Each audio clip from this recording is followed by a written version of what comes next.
Welcome back students. இது உங்கள் mister physics channel. நான் இந்த வீடியோவில் என்ன பார்க்க போகிறோம் அப்படின்னா, ஃப்ரீ பாடி டயக்ராம் ரெலவெண்ட்டாக சம் எக்ஸாம்பிள்ஸ் பார்த்துட்டு இருந்தோம். அதில் இதுக்கு முன்னாடி ப்ரீவியஸ் வீடியோவில் ஒவ்வொரு வீடியோலையும் 2 எக்ஸாம்பிள் பார்த்தோம். இப்போ இந்த வீடியோவில் ஒரு 2 எக்ஸாம்பிள் நம்ம பார்க்க போகிறோம். ஸோ அது என்னென்ன இப்போ பார்க்கலாம். A toy train with the 2 compartments pulled by a force F acting at an angle. 2 compartment இருக்கக்கூடிய 2 மாஸ் எடுத்துக்கிடும். M1 mass and M2 mass. இந்த 2 பாடியவும் ஸ்ட்ரிங் ஆர் ஒரு கனெக்டிங் வயர்ஸ் வச்சு நம்ம என்ன செஞ்சுருக்கிறாங்க, கனெக்ட் பண்ணியிருக்கும்போது அந்த ரெண்டில் இருக்கக்கூடிய டென்ஷனும் ஈக்குவலாக இருக்கும். M1 M2 மேலே கொடுக்கக்கூடிய டென்ஷனும் M2 M1 மேலே கொடுக்கக்கூடிய டென்ஷன் ரெண்டுமே ஈக்குவலாக இருக்கும் அப்படின்னு இதுக்கு முன்னாடி நம்ம பார்த்தோம் இல்லையா.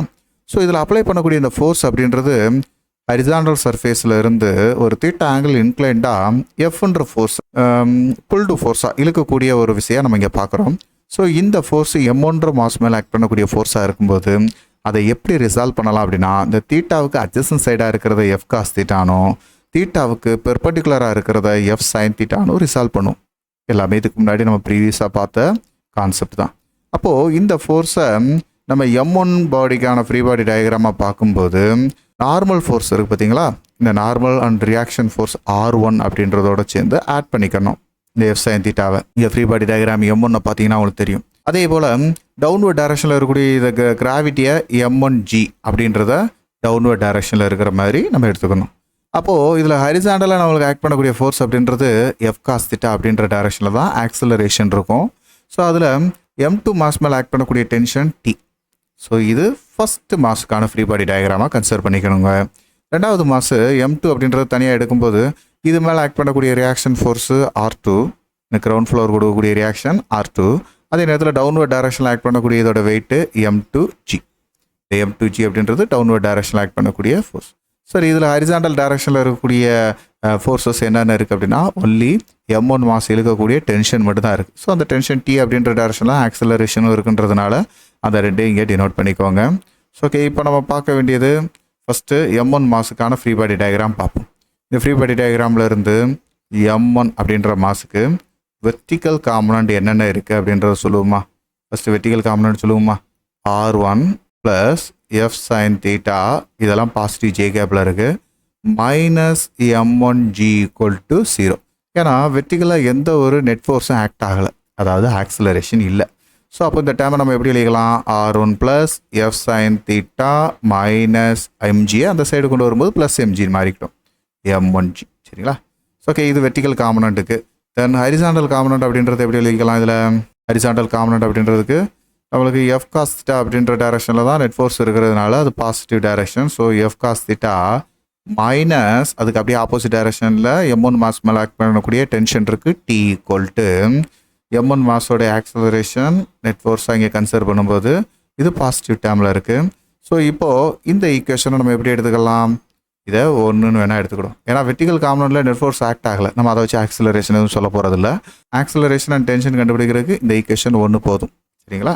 ஸோ இதை இன்னும் கொஞ்சம் ரீஅரேஞ்ச் பண்ணணும்னா கூட எப்படி எழுதிக்கலாம், F cos theta equal to T plus M1A அப்படின்னு கூட எழுதிக்கலாம். சரிங்களா. தென் இப்போ பார்த்தது M1 மாஸுக்கு. இதேமாரி M2 மாஸுக்கும் வெர்டிக்கல் காம்பனண்ட் சொல்லுவோமா. வெர்டிக்கல் காம்பனண்ட் அப்படின்றது இங்கே என்ன இருக்குது, M2 மாஸுக்கு ரியாக்ஷன் R2 அப்படின்றது M2 மாஸ் மேலே ஆக்ட் பண்ணக்கூடிய ரியாக்ஷன். அண்ட் தென் ஆப்போசிட் டைரக்ஷனில் M2G equal to net force அதில் கிடையாது, வெர்டிக்கல் டைரக்ஷனில் எதுவும் இல்லை, அதனால் 0ன்னு போட்டுக்கிடுவோம். ஸோ இந்த ஈக்குவேஷனை கூட R2 ஈக்குவல் டு M2Gன்னு கூட எழுதிக்கலாம். தென் இதில் ஹரிசாண்டல் அப்ளை பண்ணக்கூடிய ஃபோர்ஸ் அப்படின்றது ஹரிசாண்டலாக இருக்கக்கூடியதில் டென்ஷன் T அப்படின்றது இந்த ஆக்சலரேஷன் வச்சு சொல்லும்போது M2A அதுக்கு ஈக்குவலாக இருக்குது. கடைசி ஈக்குவேஷன் 2. ஸோ இப்போ நம்ம பார்த்த இந்த M2க்கும் இப்போ என்ன செஞ்சாச்சு, வெர்டிக்கல் அண்ட் ஹரிசாண்டல் பிரித்ததில் வெர்டிக்கல் காம்பனண்ட்டில் எந்த ஒரு நெட் ஃபோர்ஸும் ஆக்ட் பண்ணாத நேரத்தில் ஹரிசாண்டல் டைரக்ஷனில் நம்ம பார்க்க போகிறோம். ஹரிசாண்டல் டைரக்ஷனில் இருக்கக்கூடிய அந்த டென்ஷன் அப்படின்றத நம்ம எப்படி பார்க்கலாம். ஃபஸ்ட் இந்த ஈக்குவேஷன் 2 அப்படின்றத ஈக்குவேஷன் 2 சப்ஸ்டிட்யூட் இன் ஈக்குவேஷன் 1 அப்படின்னு நம்ம பார்ப்போம். ஈக்குவேஷன் 2 வந்து 1ல் சப்ஸ்டிட்யூட் பண்ணும்போது F cos theta equal to M2A plus M1A, அதாவது இந்த டென்ஷன் Tயோட வேல்யூ இங்கே சப்ஸ்டிட்யூட் பண்ணியிருக்கேன். அப்போ இந்த இடத்துல ஏவை காமனாக எடுக்கும்போது M1 ப்ளஸ் M2 இன்ட்டு ஏன்னு எடுத்துக்கலாமா. ஸோ ஆக்சலரேஷன் அப்படின்றது வேறு ஒன்றும் இல்லை, அப்போ F cos theta by M1 plus M2. This is the acceleration of this application. சரி, இதில் அடுத்து நம்ம டென்ஷன் எப்படி கண்டுபிடிக்கலாம், டென்ஷன் ஈக்குவேஷன் 2ல இருந்தே சப்ஸ்டிட்யூட் பண்ணலாம். ஈக்குவேஷன் 2ல் t ஈக்குவல் m2 இன்ட்டு ஏ. அப்போ இதில் m2 into F cos theta divided by m1 plus m2 அப்படின்றது தான் இதுக்கான டென்ஷன். புரிஞ்சுங்களாப்பா? உங்ககிட்ட ஒரு சின்ன ஒரு கொஸ்டின். இது இப்போ நம்ம பார்த்த இந்த மெத்தடில் m1 மாஸ் மேலே தான் நம்ம ஃபோர்ஸ் அப்ளை பண்ணிடணும் இல்லைங்களாப்பா? ஸோ அதே இது m2 மாஸ் மேலே இந்த தீட்டான்ற ஆங்கிளில் நம்ம என்ன செஞ்சுருக்கோம், ஒரு எஃப்ன்ற ஒரு ஃபோர்ஸை கொடுத்துருக்கோம்னு வச்சுக்கணும். m2 மாஸ் மேலே தீட்டா ஆங்கிள் இன்க்ளைண்டாக ஒரு ஃபோர்ஸ் அப்ளை பண்ணியிருந்தா இதுக்கான ஆக்சலரேஷனும் டென்ஷனும் எப்படி இருக்கும் அப்படின்றத கீழே கமெண்ட் பாக்ஸில் கொடுங்க. சரிங்களாப்பா? அடுத்தது நம்ம பார்க்கக்கூடியது 2 bodies connected by the strings, one body is placed on the smooth table. ஆக்சுவலாக இந்த கொஸ்டினை பார்த்தீங்கன்னா ஒரு ஹரிசாண்டல் டேபிளில் ஒரு புள்ளி ஒன்று கனெக்ட் பண்ணியிருக்கோம். அதில் m1 மாஸை ஹேங் ஓவர் பண்ணிவிட்டு m2 மாஸ் அப்படின்றத ஒரு ஸ்மூத்லி பிளேன் சர்ஃபேஸில், அதுவும் ஃப்ரிக்ஷன்லெஸ் சர்ஃபேஸில் நம்மளுக்கு ஃபிக்ஸ் பண்ணி வச்சுருக்குறாங்க இந்த புள்ளியில். சரிங்களா? இந்த புள்ளியில் இந்த ஸ்ட்ரிங்கோட கனெக்ட் பண்ணி வச்சுருக்குறாங்க. அப்போது இந்த m1 மாஸ் எப்போ நம்மளுக்கு கிரேட்டர் தானாக இருக்கோ, m2 விட கூட இருக்குதோ, அந்த நேரத்தில் ஆக்சிலரேஷன் m1ஓட டைரக்ஷனில் டவுன்வர்ட் டைரக்ஷனில் ஆக்சிலரேட் ஆகும்போது m2 மாஸ் என்ன செய்யும், இந்த புள்ளியிலேருந்து முன்னே நோக்கி ஃபார்வர்டு ஆக்சிலரேஷன் ஆகும் இல்லைங்களா? இந்த ரெண்டு மாசையும் m1 அண்ட் m2 தனித்தனியாக ஃப்ரீ பாடி டயக்ராம் பார்ப்போம். இந்த m1 மாஸ் மேலே வெர்டிகல் டைரக்ஷனில் மட்டும்தான் ஃபோர்ஸ் ஆக்சிலரேட் ஆகுது. ஆனால் இந்த m2 மாஸ் மேலே ஹரிசாண்டல் டைரக்ஷனில் ஃபோர்ஸ் ஆக்சிலரேட் ஆகுது. m1 மாஸுக்கு ஃப்ரீ பாடி டயக்ராம் வரைஞ்சதில் T minus m1g equal to இந்த ஆக்சிலரேஷனோட டைரக்ஷன் டவுன்வர்ட் டைரக்ஷனில் இருக்கிறனால மைனஸ் m1a. ஸோ மேலே இருக்கிறது பாசிட்டிவ், கீழே இருக்கிறது நெகட்டிவ்னு எடுத்துருக்கேன். ஸோ இந்த டேம் ஃபுல்லாத்தையும் நெகட்டிவால் நம்ம மல்டிபிள் பண்ணோம் அப்படின்னோம்னா இந்த நெட் ஃபோர்ஸ் பாசிட்டிவ் ஆயிரும்.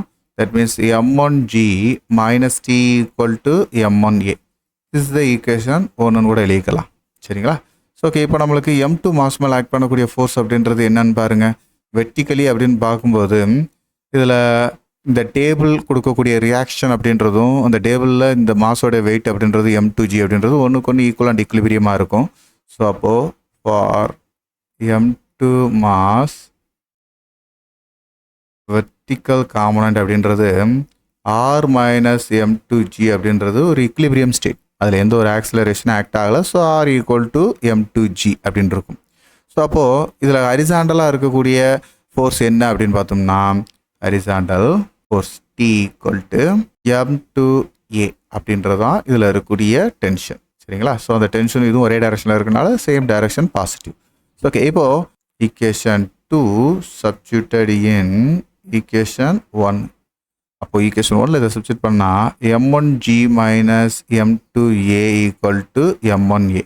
இந்த m2aன்ற டேம் நெகட்டிவாக இருக்கிறது இந்த சைடு கொண்டு வரும்போது m1g equal to m1a plus m2a இருக்கும். அதை எப்படி எழுதிக்கலாம், m1 ப்ளஸ் m2 இன்ட்டு ஏன்னு எடுத்துக்கலாம். அப்போது ஆக்சிலரேஷன் அப்படின்னு கண்டுபிடிச்சிக்கணும்னா இந்த m1 ப்ளஸ் m2 இந்த சைடு கொண்டு வரும்போது m1 by m1 plus m2 into g. So இப்போ நம்ம கண்டுபிடிச்ச இந்த ஆக்சிலரேஷனை ஈக்குவேஷன் 2ல் கொண்டு போய் சப்ஸ்டிட்யூட் பண்ணுங்க. அப்போது டென்ஷன் கிடச்சிரும். T equal to m1 m2 by m1 plus m2 into g. சரிங்களாப்பா? ஸோ இந்த ஈக்குவேஷன்லாம் உங்களுக்கு ரொம்ப இப்போ சாதாரணமாக தெரியும் இல்லைங்களா? ஸோ இந்த மாதிரி எக்ஸாம்பிள்ஸ் எல்லாம் நம்ம கொஞ்சம் பார்த்து வச்சுக்கிட்டோம் அப்படின்னோம்னா இதுக்கு ரெலவெண்ட்டாக கேட்கக்கூடிய எந்த ஒரு ப்ராப்ளமாக இருந்தாலும் டேரெக்டாக அந்த ஃபார்முலாவை நம்ம சப்ஸ்டிட்யூட் பண்ணி சிமுலேட் பண்ணிட்டு போயிட்டே இருக்கலாம். சரிங்களாப்பா? தொடர்ந்து இதே மாதிரி நெக்ஸ்ட் ஒரு வீடியோவில் பார்க்கலாம். தேங்க்யூ. இந்த வீடியோ உங்கள் எல்லாருக்கும் பயனுள்ளதாக இருக்கும்னு நான் நம்புகிறேன். உங்களுக்கு இது ரொம்ப ஈஸியாக இருந்துச்சு அப்படின்னா மறக்காமல் லைக் பண்ணுங்கள். நம்ம மிஸ்டர் ஃபிசிக்ஸ் சேனலை சப்ஸ்கிரைப் பண்ணுங்கள். உங்களுடைய நண்பர்களுக்கும் ஷேர் பண்ணுங்கள். நம்மளுடைய தொடர்ந்து எல்லா வீடியோக்களும் உங்களுக்கு வரணும் அப்படின்னா நம்ம நோட்டிஃபிகேஷனில் ஆல் அப்படின்ற ஆப்ஷனோட கிளிக் பண்ணுங்கள். தேங்க்யூ.